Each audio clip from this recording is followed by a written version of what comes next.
Selamat pagi, selamat hari Minggu.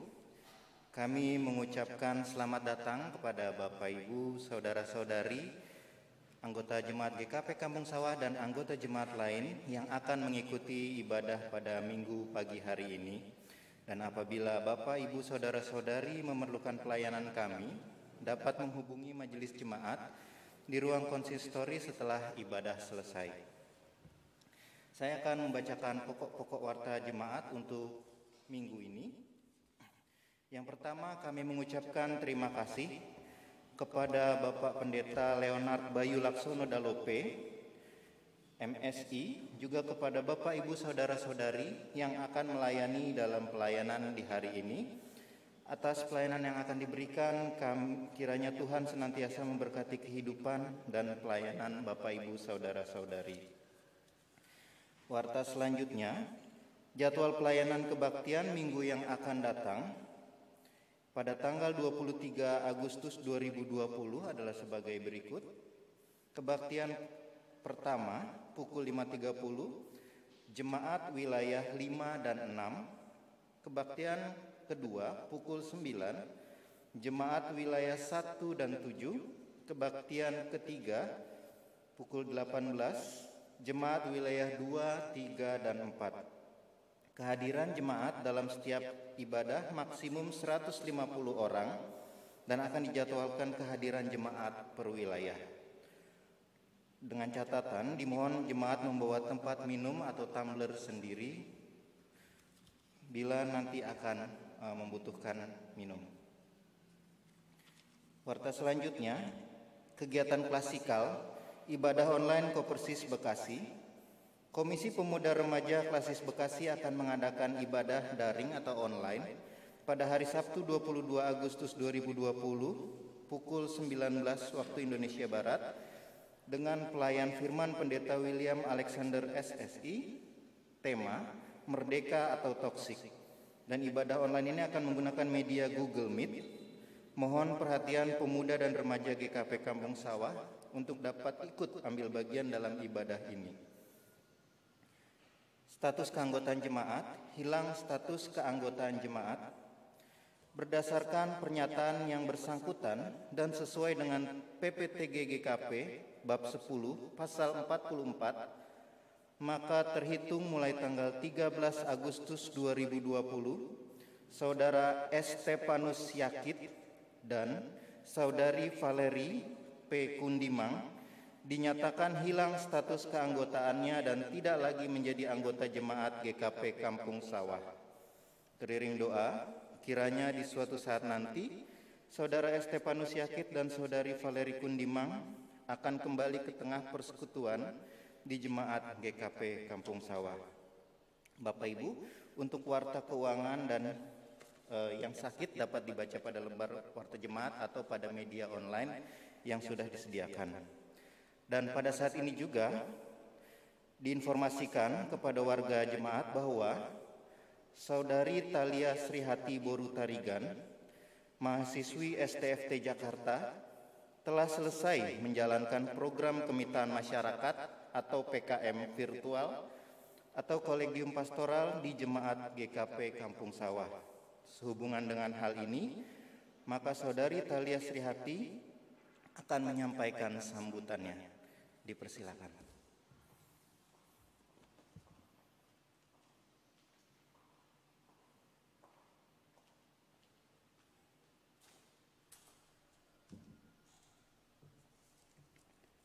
Shalom Bapak Ibu Saudara sekalian. Apa kabarnya hari ini? Semoga kita semua dalam keadaan sehat.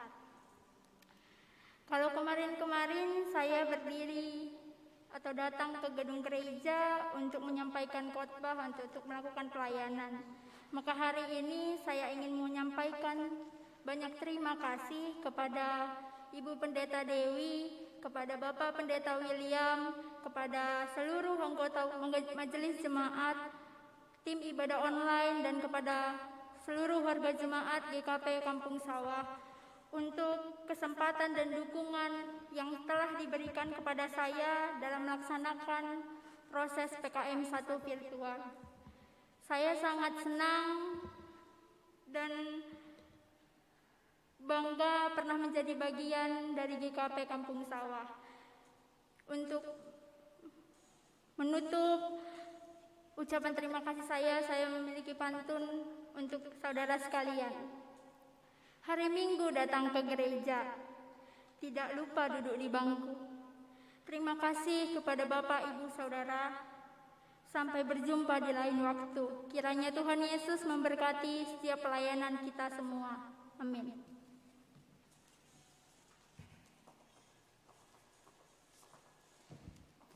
Burung cendrawasih terbang di udara. Terima kasih saudara. Selamat pagi Bapak Ibu dan saudara di Tuhan. Selamat mengikuti ibadah pada pagi hari ini. Mari kami mohon Bapak Ibu untuk berdiri. Kita akan awali kebaktian kita pada pagi hari ini.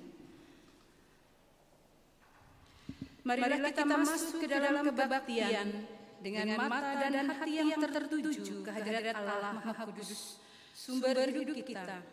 Tengadahkanlah wajah dan jiwa kepada Allah yang penuh dengan rahmat dan belas kasihan. Gerakanlah semangat dan tangan bagi kemuliaan Allah sumber kekuatan kita. Bukalah pikiran dan rangkailah kata untuk memuji Allah, karena Allah adalah penolong dan penyelamat kita. Kita pujikan PKJ 242 bait pertama dan yang kedua.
Bapak dan saudara-saudara yang dikasihi Tuhan, mari kita datang dalam kebaktian ini dengan keyakinan bahwa pertolongan Allah Bapa sudah diberikan kepada kita dengan penyelamatan oleh Yesus Kristus. Amin. Kasih karunia dan damai sejahtera dari Allah menyertai saudara-saudara. Terpujilah Allah yang telah mengasihi kita di dalam Yesus Kristus dan yang telah mempersatukan kita di dalam karya Roh Kudus. Nats pembimbing dalam kebaktian minggu ini diambil dari Matius 15 ayat yang ke-28. Demikian tertulis, maka Yesus menjawab dan berkata kepadanya, "Hai ibu, besar imanmu, maka jadilah kepadamu seperti yang kau kehendaki." Dan seketika itu juga anaknya sembuh. Kembali kita pujikan PKJ 127 bait pertama dan keempat.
Dapat dipersilakan duduk.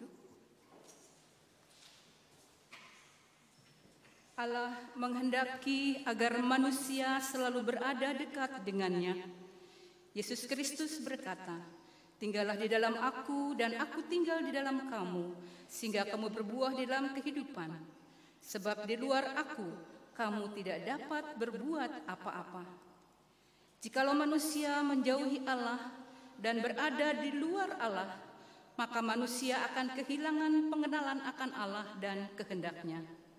Pikiran, perkataan, dan perbuatan manusia akan dicemari oleh kehendak yang tidak terkendali, sehingga mencemari dirinya, sesamanya, dan kehidupan milik Allah. Inilah dosa manusia yang bila dibiarkan akan menjerat dan membinasakan manusia itu sendiri. Kenyataan itu sangat menyakitkan hati Allah, karena manusia akan mengalami kebinasaan.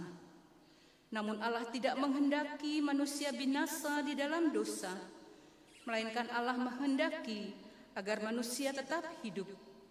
Karena itulah Allah memanggil kita manusia berdosa ini untuk datang mendekat kepadanya, agar kita memiliki hidup dalam kelimpahan anugerah-Nya. Marilah kita datang mendekat dengan mengakui segala dosa kita di hadapan hadirat Allah.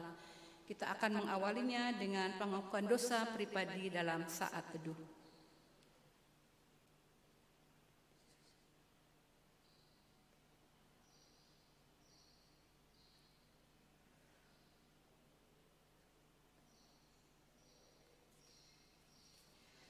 Ya Tuhan Allah yang mengenal isi hati manusia, kami mengaku betapa hati kami dikuasai keserakahan, jiwa kami diliputi ketamakan, batin kami dicemari kerakusan, sehingga kami menjadi pribadi yang egois, tidak peduli, tidak bersedia mengerti kesulitan orang lain.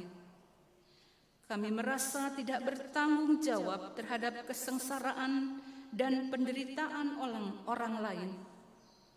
Ya Tuhan Allah Maha Pengampun, sentuhlah kami dengan kesadaran bahwa penderitaan dan kesengsaraan sesama kami adalah juga tanggung jawab kami. Tolonglah supaya kami menyediakan diri untuk menjadi yang terdepan dalam mengasihi. Amin. Kembali kita pujikan PKJ 199 bait yang pertama.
Jemaat yang berbahagia, kesungguhan penyesalan kita akan disambut oleh Allah, sebab Allah yang kita kenal adalah kasih adanya. Allah akan membuka hatinya bagi setiap orang yang juga membuka hatinya dengan tulus ikhlas kepadanya. Allah bersedia mengampuni setiap orang yang datang mendekat kepadanya.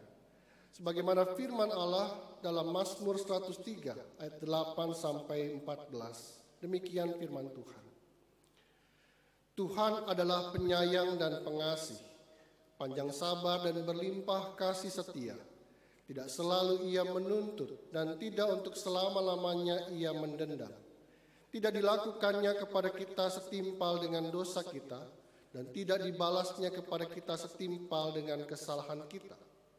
Tetapi setinggi langit di atas bumi, demikian besarnya kasih setianya atas orang-orang yang takut akan Dia. Sejauh timur dari barat, demikian dijauhkannya daripada kita pelanggaran kita. Seperti Bapa sayang kepada anak-anaknya, demikian Tuhan sayang kepada orang-orang yang takut akan Dia. Sebab Dia sendiri tahu apa kita. Dia ingat bahwa kita ini debu. Tuhan telah melakukan karya besar bagi kita, maka kita bersukacita.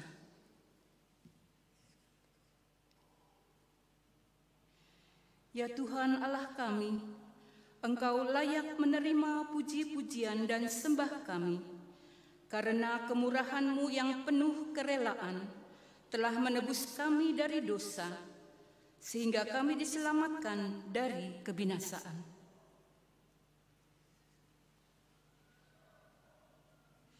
Terimalah syukur dan pujian kami, serta bimbinglah kami memasuki kehidupan yang baru dalam karunia Yesus Kristus. Jemaat mohon berdiri, kita pujikan PKJ 124 bait pertama dan yang kedua.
Bapa dan saudara-saudara yang dikasih Tuhan, mari bersama-sama kita mempersiapkan diri untuk pemberitaan firman Tuhan. Kita bersatu hati di dalam doa. Mari berdoa.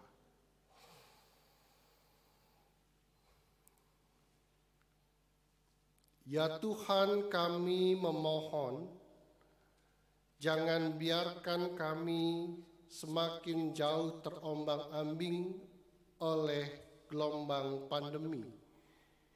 yang meluluh lantakkan kami, melainkan biarkanlah kami mendekat padamu, melekat pada Tuhan, menambatkan diri pada batu karang, sehingga dengan firman yang akan kami dengar saat ini, sungguh kami dikuatkan seperti batu karang yang kokoh, maka demikian pula keberadaan kami tidak semakin jauh diombang-ambingkan kehidupan. Dan karena itu ya Allah, firman-Mu penting dan berguna bagi kehidupan kami di masa krisis saat ini. Karena itu ya Allah, bersabdalah kepada kami semua, sebab kami sedia mendengarkan firman-Mu. Demi Kristus Tuhan kami berdoa. Amin. Bapak Ibu, mari bersama-sama membaca Alkitab dari Injil Matius pasal 15 ayat 21 sampai dengan 28. Matius pasal 15 ayat 21 sampai dengan 28. Demikian firman Tuhan.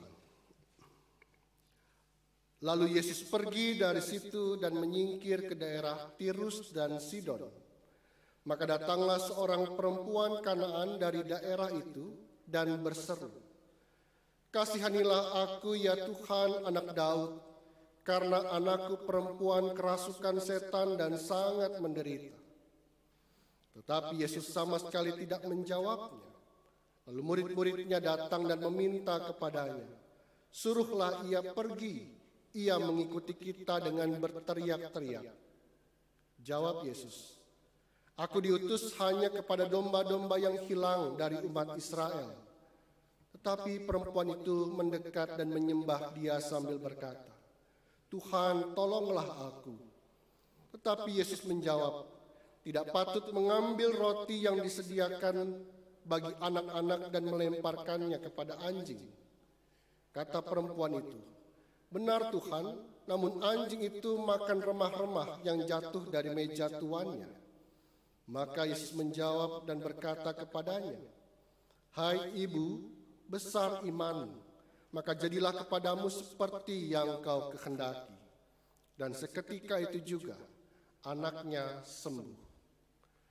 Demikian pembacaan Alkitab. Yang berbahagia ialah mereka yang mendengarkan firman Allah dan yang memeliharanya. Haleluya.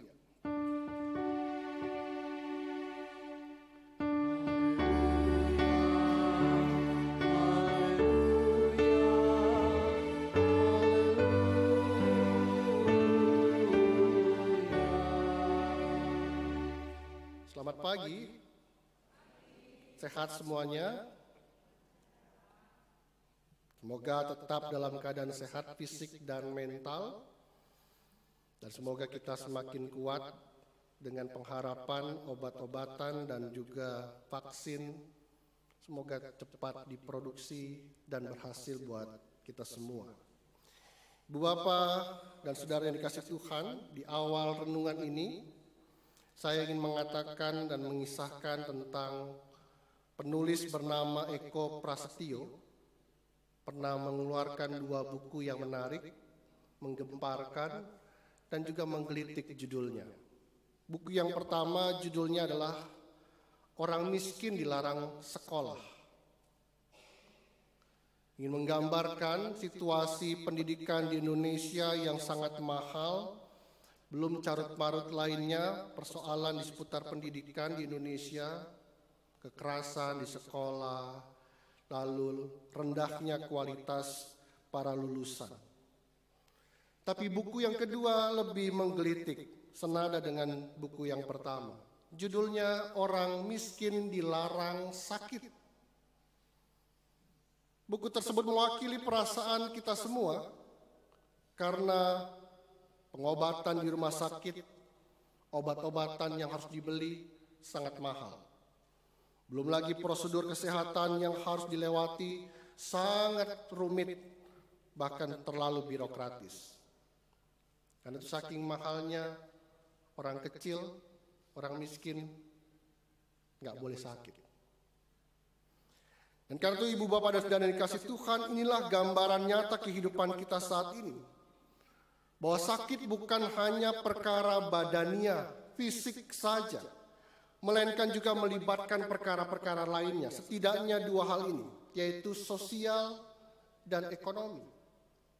Di aspek sosial, ketika kita sakit, seringkali kita mendapatkan perilaku diskriminatif. Apalagi kalau kita ini adalah orang-orang kecil. Ketidakmampuan kita, disabilitas, berkebutuhan khusus kita, difabel, seringkali mendapatkan perlakuan berbeda dari orang lain. Kita yang sakit seringkali diperlakukan berbeda. Ataupun malah kita nggak mendapatkan perlakuan yang semestinya. Berita-berita seringkali juga menampilkan seorang ibu hamil tidak mendapatkan pelayanan, seorang yang sakit kritis tidak mendapatkan pelayanan cepat, dan seterusnya dan seterusnya. Selalu ada perlakuan diskriminatif secara sosial bagi orang kecil. Di aspek ekonomi, biaya pengobatan yang terlalu mahal, terkadang juga sangat birokratis tadi, membuat kita semakin seperti kehilangan harapan untuk sembuh. Kita nggak punya daya upaya lagi untuk melakukan hal yang lain atas kesembuhan kita. Karena sekali lagi pantaslah Eko Prasetyo menuliskan bukunya, Orang Miskin Dilarang Sakit. Dan ibu bapak saudara yang dikasih Tuhan, gambaran serupa tampak dalam pembacaan Alkitab kita hari ini. Seorang ibu harus menanggung penderitaan mendalam karena penderitaan anaknya yang mengidap sakit. Kerasukan setan bisa digolongkan sebagai penyakit pada zaman itu. Penyakit yang mengancam kematian seseorang. Kita abaikan dulu aspek supranaturalnya, setan yang masuk ke dalam tubuh manusia, tidak. Ini soal sakit. Dan ketika orang sakit, dia terdampak dua, sosial dan ekonominya. Penderitaan sang ibu, penderitaan sang anak bisa kita pahami. Terutama penderitaan sang ibu semakin menyesakan bukan hanya perkara sosial dan ekonomi, melainkan juga ditambah lagi perkara budaya dan spiritual. Dia mendapatkan perilaku diskriminatif. Pada saat itu aspek budaya dan spiritual itu melekat. Budaya seseorang selalu dilekat-lekatkan pada agamanya apa. Orang-orang Yahudi punya tradisi Yahudi, punya adat istiadat Yahudi. Dan dia punya agamanya, dan dia punya Allahnya. Siapa Allahnya? Allah yang esa, Adonai. Orang Kanaan dia punya adat istiadatnya, punya kulturnya, punya budayanya. Dan apa agamanya? Ia percaya kepada Allah yang lain, yang berbeda dengan Adonai. Karena itu orang-orang Kanaan dianggap kafir, tidak bertuhan menurut orang-orang Yahudi. Sudah dikucilkan secara sosial, kehilangan banyak uang, ekonominya hancur, sekali lagi dia mendapatkan persoalan yang lain, dikucilkan dari tradisi dan agamanya. Sekali lagi ibu bapak dan saudara, sakit penyakit adalah pergumulan dan penderitaan nyata kita sehari-hari yang terus bertubi-tubi dihantamkan pada kita dengan berbagai aspek yang kita hadapi. Hal inilah sering membuat kita tadi hilang harapan. Kalau bisa mempercepat masa hidup, karena kematian seringkali menjadi seperti jalan keluar. Tidak jarang orang berpikir begitu. Akan tetapi ibu bapak dan saudara, pembacaan Alkitab dan perenungan firman Tuhan saat ini membuka mata kita semua. Bagaimana seseorang menghadapi krisis kehidupan, terutama sakit penyakit, bahkan yang bertahun-tahun. Perikop ini membuka ruang terbuka bagi kita semua untuk membaca Injil Matius dengan cara yang berbeda. Tidak seperti biasanya. Izinkan saya menafsir dengan cara yang berbeda itu. Di ayat 28 kalimat penutup cerita perikop ini mengatakan, "Hai ibu, besar imanmu, maka jadilah kepadamu seperti yang kau kehendaki." Dan seketika itu juga anaknya sembuh. Tuhan mengatakan, "Hai ibu, imanmu besar." Maka sebagai pembaca masa kini bisa saja kita membayangkan, mengimajinasikan bahwa sesungguhnya tokoh utama pemeran utama dari perikop kita saat ini bukanlah Tuhan Yesus, melainkan sang ibu, perempuan Kanaan itu. Bahkan menurut saya Tuhan Yesus dan para murid lebih tepat berperan sebagai protagonis, lawan bicara, lawan dan oposisi dari sang ibu tadi. Mengapa demikian? Karena tanpa sadar seringkali kita mengabaikan dalam hal ini perempuan. Sang ibu hanya disebut perempuan Kanaan tanpa disebutkan namanya. Siapa namanya? Nggak ada yang tahu. Bahkan anak perempuannya juga tidak disebut namanya. Siapa nama anak perempuan itu? Dan bagi saya, pantaslah mereka ditempatkan sebagai pemeran utama. Karena tidak jarang cerita-cerita seperti ini justru malah dekat dengan kehidupan kita sehari-hari di zaman sekarang ini. Ketika sang ibu ditempatkan sebagai pemeran utama, maka pasti kita akan mendengar apa motifnya. Apa motivasi sang ibu datang kepada Kristus? Karena itu kita mau melihat motifnya yang pertama. Pertama adalah sang ibu memiliki kasih yang besar kepada anaknya. Penderitaan anaknya adalah penderitaan dia juga. Mungkin telah berbagai cara ia lakukan agar anaknya sembuh. Memuja ilah-ilah mereka, datang ke tabib-tabib agung mereka, datang ke orang-orang yang dikatakan mampu menyembuhkan. Mungkin tidak sedikit uang yang sudah dikeluarkan untuk menolong anaknya. Mungkin telah sekian purnama telah dilaluinya. Tetapi ketika ada satu peluang yang dia dengar bahwa Yesus bisa menyembuhkannya, maka ia rela mengejarnya meskipun ia tahu ada resiko besar kalau dia mengejar peluang itu. Tapi dia mau melakukannya. Mengapa? Karena kasih menutupi ketakutannya.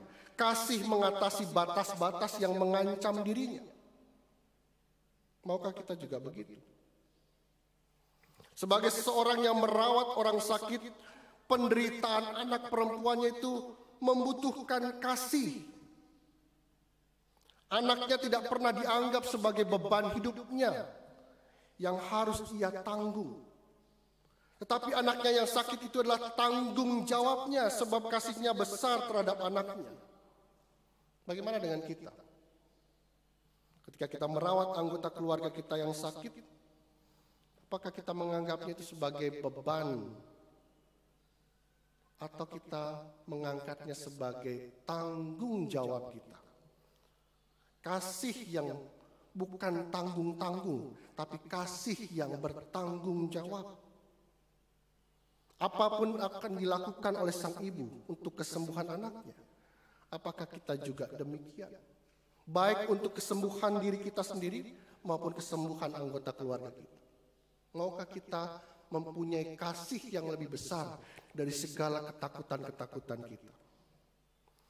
Yang kedua, sang ibu memiliki iman yang besar. Itulah yang dikatakan oleh Yesus sendiri, bukan dinilai oleh sang ibu sendiri. Bukan. Tuhan yang memberi penilaian. Namun seperti apa iman yang besar, ibu bapak saudara? Iman yang besar adalah iman yang mengharapkan hal yang kecil saja dari Tuhan. Mengharapkan yang secukupnya. Bagi sang ibu atau bagi cerita-cerita hal yang serupa di Alkitab, misalkan ada seorang perempuan yang punya penyakit pendarahan, dia berpikir hanya menyentuh jubahnya saja cukup baginya. Sekarang bagi ibu ini hanya berjumpa dan meminta, maka itu cukup. Bagi sang ibu perempuan Kanaan ini, dia nggak membutuhkan roti. Dia hanya membutuhkan remah-remah yang jatuh dari meja tuannya. Karena itu ibu bapak saudara saya ingin mengatakan ini. Sang ibu mengharapkan untuk tidak berharap besar. Mengharapkan untuk tidak berharap besar. Bagi sang ibu, dia datang dengan tidak membawa apa-apa. Modalnya, uangnya sudah habis. Ia datang hanya membawa modal kecil, yaitu imannya. Yang nanti iman yang kecil itu iman yang tidak patut dinilai, pada akhirnya dinilai oleh Tuhan besar adanya. Ia punya iman kepada Tuhan anak Daud yang dia sapa itu. Dari sini kita dapat belajar bahwa terkadang ketika kita mengharapkan yang besar-besar dari orang lain, mengharapkan dalam doa kita kepada Tuhan, maka kita sedang tidak mendatangkan kekecewaan bagi diri kita sendiri. Jangan meminta yang lebih yang pada akhirnya membuat kita kecewa. Sebaiknya ketika kita mengikhlaskan sesuatu, maka pada akhirnya kita akan mendapatkan melampaui apa yang kita harapkan. Mengharapkan untuk tidak berharap besar. Bukankah kita juga terus mengingat perkataan Rasul Paulus dalam 2 Korintus 12 ayat 9. Cukuplah kasih karuniaku bagimu, sebab justru dalam kelemahanlah kuasaku menjadi sempurna. Dalam kelemahan, dalam kekecilan kita, bahkan dalam ketiadaan modal, maka kasih karunia Tuhan cukup, dan itu nanti akan menjadi sempurna. Yang ketiga, iman yang besar adalah iman yang tangguh, yang berdiri di atas harga diri dan melampaui batas-batas. Sang ibu harus bergumul pada apa? Pertama, ia mengalami penolakan pelayanan dari para murid. Tak jarang dari kita juga mendapatkan penolakan untuk mendapatkan akses pengobatan. Bahkan perempuan ini, ibu, mendapatkan diam tak menjawabnya Yesus atas permintaannya. Seringkali kita juga begitu kan? Tuhan diam atas permintaan kita. Bahkan ibu ini mendapatkan hal yang lain, perlakuan diskriminatif, perkataan diskriminatif.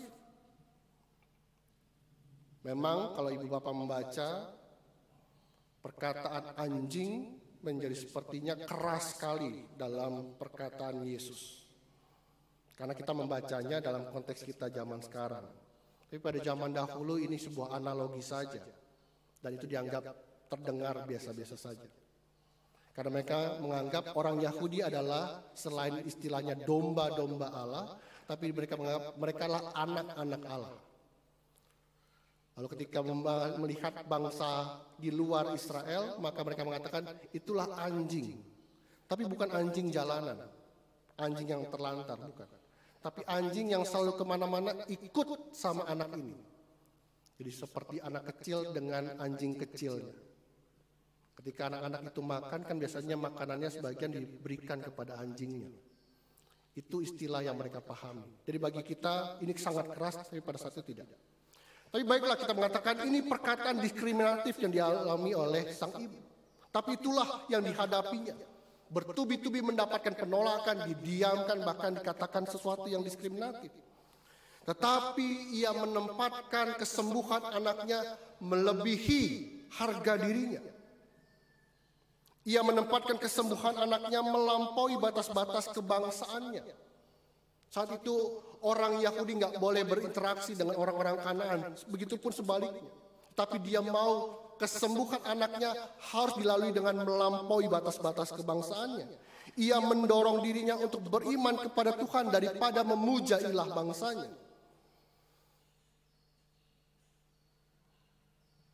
Dan pada saat itulah ketika sang ibu menanti kesembuhan, entah bagi dirinya maupun anaknya, maka ia pun jalani dengan pantang menyerah. Itulah iman yang tangguh, iman yang tak pernah putus asa menghadapi sakit penyakit. Di balik kasih dan imannya akan datang pengharapan atas perkataan dan tindakan Tuhan yang pada akhirnya menolong, tepat dan indah pada waktunya. Pada akhirnya ibu para saudara, ketika sang ibu menjadi tokoh utama pada perikop ini, maka yang terpenting adalah imannya diperhitungkan Tuhan. Iman manusia toh pada akhirnya diperhitungkan Tuhan. Karena itu saya pikir ketika sang ibu menjadi pemeran utama dan Yesus adalah protagonisnya, apa maksudnya? Tuhan rela menunda memberikan rahmatnya. Tuhan rela menunda. Untuk apa? Agar manusia menumbuhkan imannya di tengah krisis yang dihadapinya. Karena dari cerita ini mengatakan pada akhirnya imanmu diperhitungkan. Usahamu diperhitungkan. Segala daya upayamu diperhitungkan. Meskipun pada akhirnya kasih karunialah yang menentukan. Tapi sekali lagi imanmu diperhitungkan. Karena itu dengan terus menganggap bahwa hidup ini adalah sebuah perjuangan setiap hari, maka kita akan menghadapi sebuah keyakinan baru. Ketika kita punya iman yang besar pada akhirnya, maka kita akan mendapatkan seperti apa yang kita inginkan.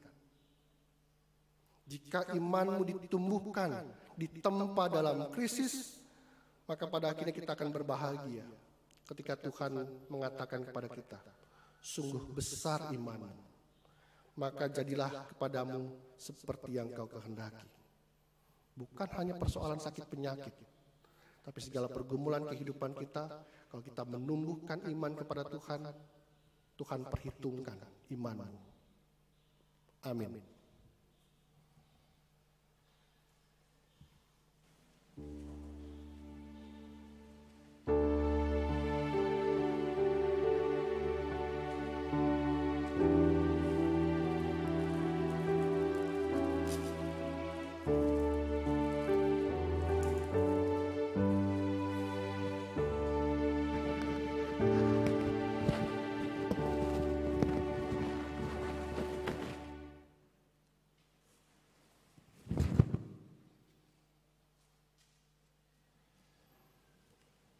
Jemaat Tuhan yang terkasih, mari kita sama-sama berdiri.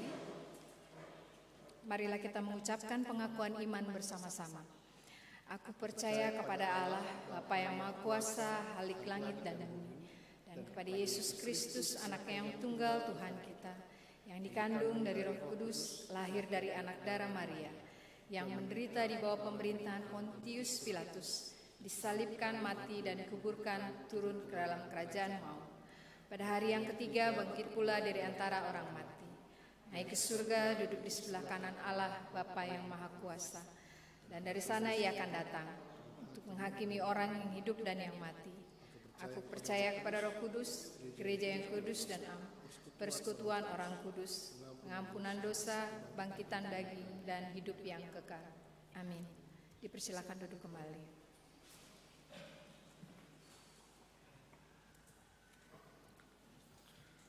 Mari kita bersatu hati di dalam doa syafaat. Kita berdoa.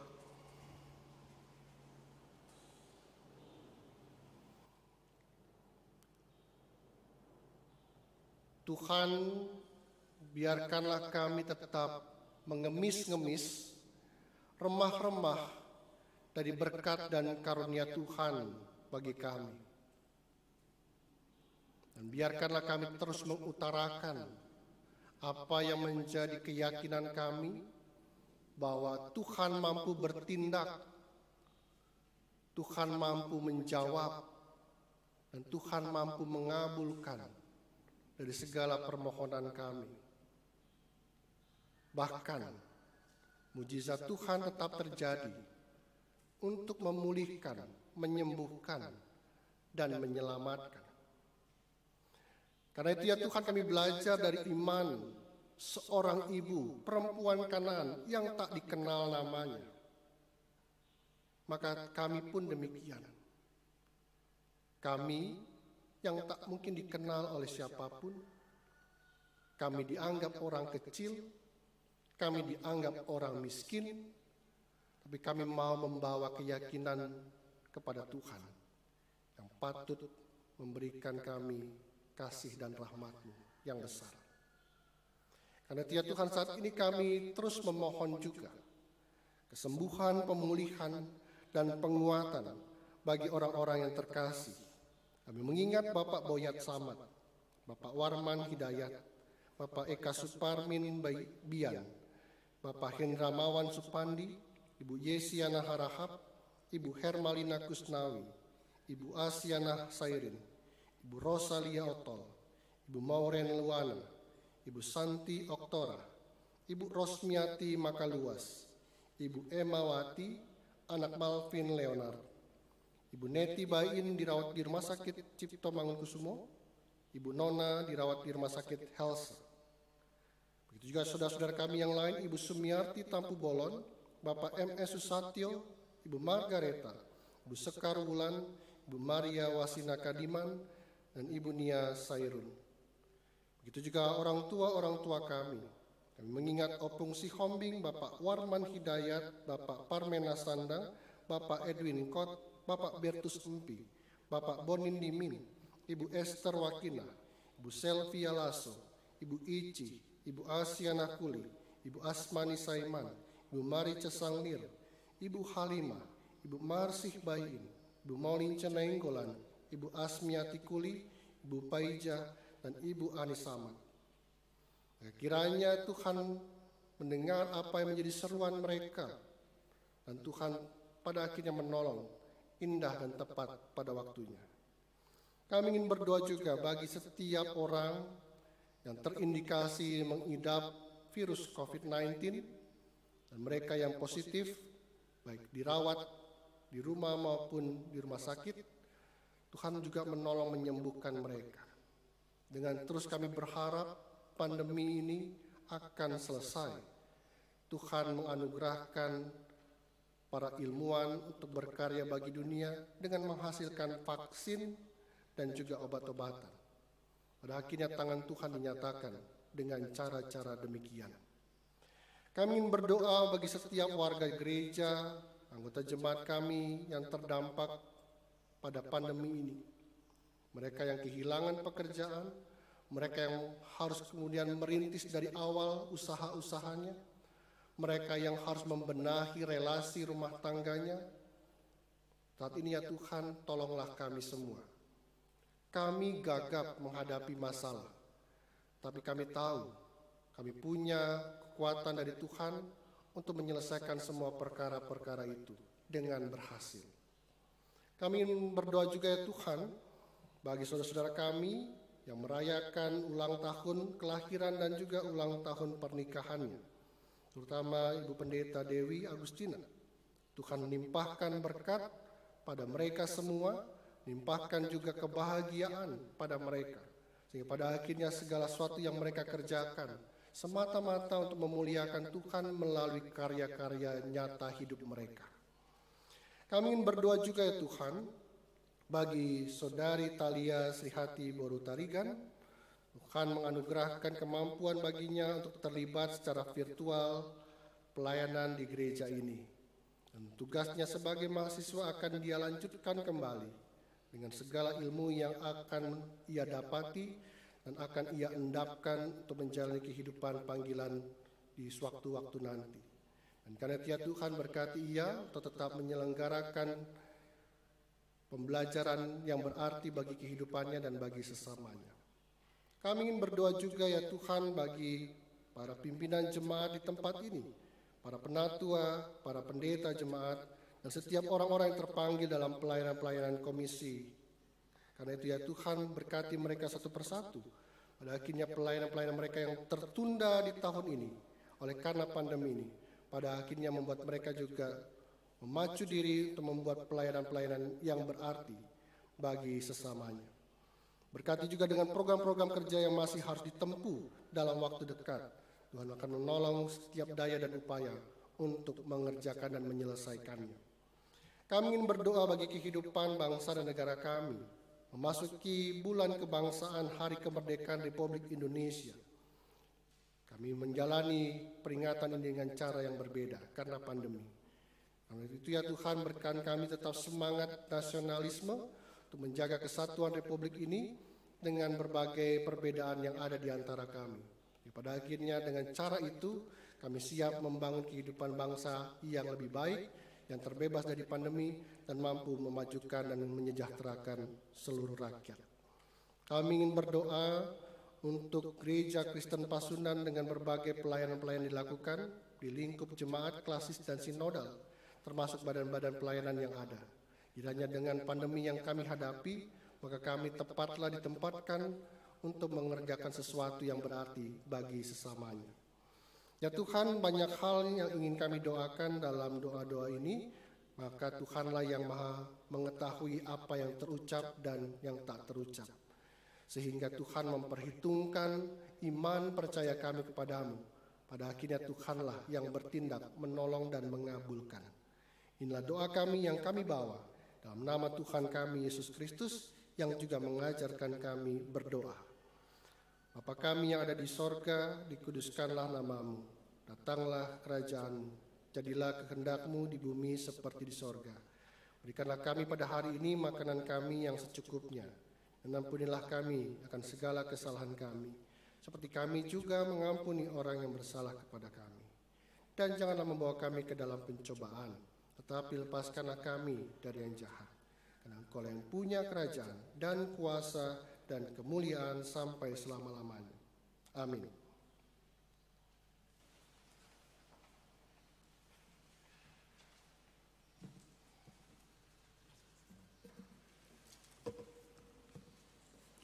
Jemaat yang dikasihi Tuhan, marilah kita bersama-sama menyatakan rasa syukur kita melalui memberikan persembahan.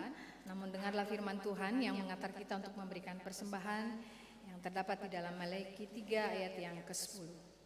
Bawalah seluruh persembahan perpuluhan itu ke dalam rumah perbendaharaan, supaya ada persediaan makanan di rumahku, dan ujilah aku, firman Tuhan semesta alam, maka aku tidak akan membukakan bagimu tingkap-tingkap langit dan mencurahkan berkat kepadamu sampai berkelimpahan. Persembahan diberikan satu kali. Dipersilahkan Bapak Ibu untuk memberikan persembahan di kotak-kotak yang terdekat. Dan sambil kita memberikan persembahan, kita menyanyi dari pelengkap Kidung Jemaat 149.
Kita bangkit berdiri, kita bawa persembahan kita di dalam doa.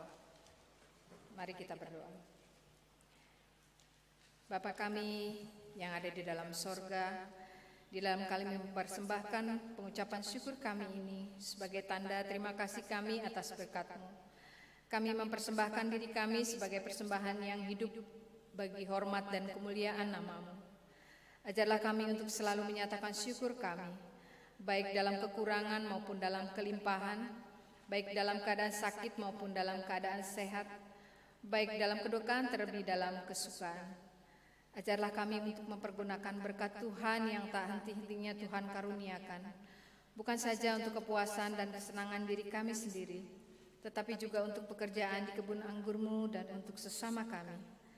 Terimalah persembahan kami ya Tuhan, demi Yesus Kristus Juru Selamat kami. Amin. Tuhan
Bapa dan saudara-saudara yang dikasihi Tuhan, kepadamu telah diberitahukan apa yang baik dan apa yang dikehendaki Tuhan dalam firman-Nya. Tuhan punya kuasa dan kehendak untuk menolong, menyembuhkan, dan menyelamatkan kita. Tapi Tuhan memberi kesempatan untuk memperhitungkan imanmu. Karena itu kuatkan imanmu, bangunlah dalam masa krisis yang kita hadapi. Tuhan akan menolongmu tepat pada waktunya. Kini arahkanlah hatimu kepada Tuhan dan terimalah berkat-Nya. Allah berjalan di depan untuk menuntun engkau. Allah berjalan di belakang untuk menguatkan engkau. Allah ada di sekelilingmu untuk menjaga dan memelihara engkau sekarang dan selama-lamanya. Haleluya. Amin.